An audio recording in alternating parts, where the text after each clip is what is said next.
In this worksheet called Border Grid Lines, we see border effects around a number of different cells, not only here in columns B and C up above, but also a number of them in column E, and a few more off to the right, even though there's no data there, in columns G and H.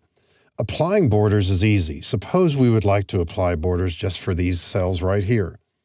On the Home tab in the ribbon, we've got a drop arrow for various border effects, and quite a few choices. Notice that a lot of these only apply borders on one side or another.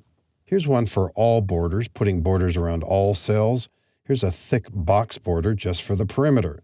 Maybe we'll choose all borders, and we see the effect here. Often when you apply borders, it's difficult to see the actual effect until you click outside of the highlighted cells. Also in this worksheet, I've turned off the grid lines to make these more obvious, but let me turn them on for a bit too, just to see the effect here. On the View tab, you have the option of showing the grid lines or hiding them, and now we see that they're present. We can also apply borders in another way too. Suppose we're not quite sure what we want to do here, but we do want to use color.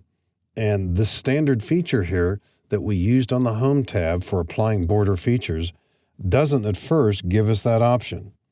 However, we can choose more borders.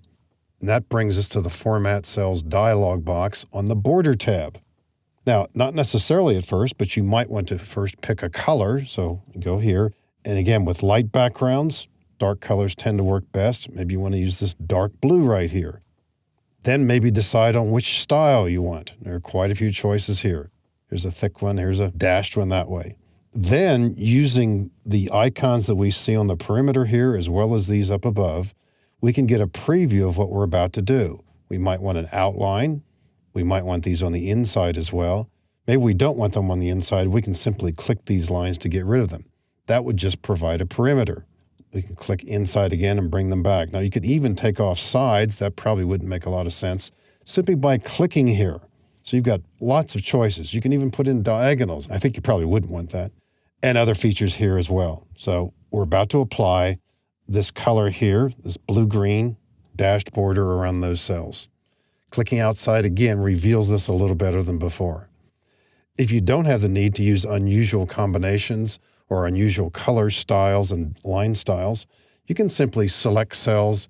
If I want to put a border on these cells here, notice there's a keystroke shortcut referred to in column G here. It's Control-Shift-7 or Control-Shift-ampersand. Same key, click away from it, and you see the effect there. That's a little bit tricky to see since we had these over here. How do we get rid of borders? And while we're at it, maybe we're saying the following. Let's get rid of all the borders in this area right here. Let's get rid of all those. We can press Control-Shift-_. Click outside of this, see what's happened. We got rid of the borders. Now there's one left over here. That could be a border on this cell. And so it can get confusing at times. Control-Shift-_ will get rid of that one as well. These other features here applied in the same way, usually by way of that dialog box. Another way to get there too is simply to select the cells in question, right-click, go right into Format Cells, and you could also do this with Control-1. You are not always guaranteed that you'll be at the Border tab, but if you are, you'll be back looking at these choices that we had seen before. So quite a few different options for highlighting cells by way of applying borders. And here too, as with the other formatting features, we are not in any way altering the content. We're simply changing the display for different ways to provide emphasis.